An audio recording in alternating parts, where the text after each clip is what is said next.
کو بیان کرتے ہوئے, واقعہ کربلا کو بیان کرتے ہوئے رافضیوں کو خوش کیا جا رہا ہے. جب آپ کے منبر پر, آپ کے اسٹیج پر صحابہ کرام کا تذکرہ کم ہونا شروع ہو گیا, اسے معلوم پڑ گیا کہ میرا راستہ صاف ہے, اب میں جو کچھ مرضی کہتا چلا جاؤں, مجھے پوچھنے والا کوئی نہیں ہے. میں ہاتھ باندھ کر کے خطبہ کرام تمہارے سے گزارش کرتا ہوں, میں علم سے تم سے چھوٹا ہوں, فہم میں چھوٹا ہوں, عقل میں چھوٹا ہوں, سمجھ میں چھوٹا ہوں, تمہاری جوتیاں میرے سر کا تاج ہے. اللہ نے تمہیں بڑی عزت عطا کی ہے, منبر رسول کا وارث بنایا ہے. میرے نزدیک اس سے بڑھ کر کے عزت کوئی نہیں, اس سے بڑھ کر احترام کوئی نہیں, اس سے بڑھ کر وقار کوئی نہیں, اس سے بڑھ کر بادشاہت کوئی نہیں, اس سے بڑھ کر سرداری کوئی نہیں ہے. میں تمام عزتیں اپنے نبی کی عزت پر قربان کرنے کے لیے تیار ہوں.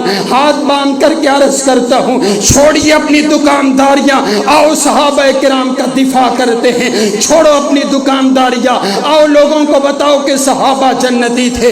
خدارا لوگوں کو بتائیے کہ نبی علیہ السلام کی 4 بیٹیاں تھی. خدارا لوگوں کو بتائیے کہ ابو بکر پہلے خلیفہ تھے. خدارا لوگوں کو بتائیے کہ ابو بکر نے میرے نبی کی موجودگی میں مصلی رسول پر 17 نمازیں پڑھائی ہیں. خدارا لوگوں کو بتائیے کہ حضرت علی نے اپنے بیٹوں کا نام ابو بکر و عمر کے نام پر رکھا ہے. خدارا لوگوں کو بتائیے حضرت فاطمہ الزہرا کا جنازہ سیدنا صدیق اکبر نے پڑھایا ہے. خدارا لوگوں کو بتائیے حضرت ابو بکر کے وزیر مولا علی بن کر کے رہے ہیں. خدارا لوگوں کو بتائیے حضرت ابو بکر کے پیچھے حضرت علی نمازیں پڑھتے رہے ہیں. خدارا لوگوں کو بتائیے سیدہ عائشہ صدیقہ رضی اللہ تعالی عنہا کی عزت کے صفائی کے لیے کائنات کے پروردگار نے خود کلام کیا ہے. خدارا لوگوں کو بتائیے میرے نبی کے سارے صحابہ پاک ہیں, میرے نبی کے سارے صحابہ وفادار ہیں, میرے نبی کے سارے صحابہ مومن ہیں,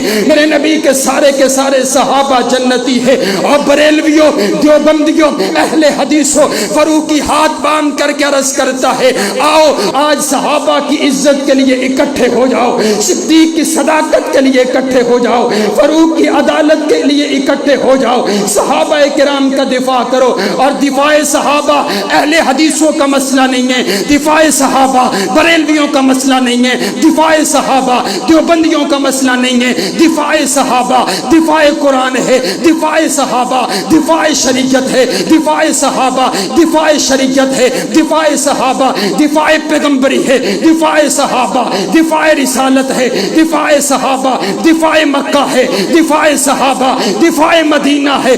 اگر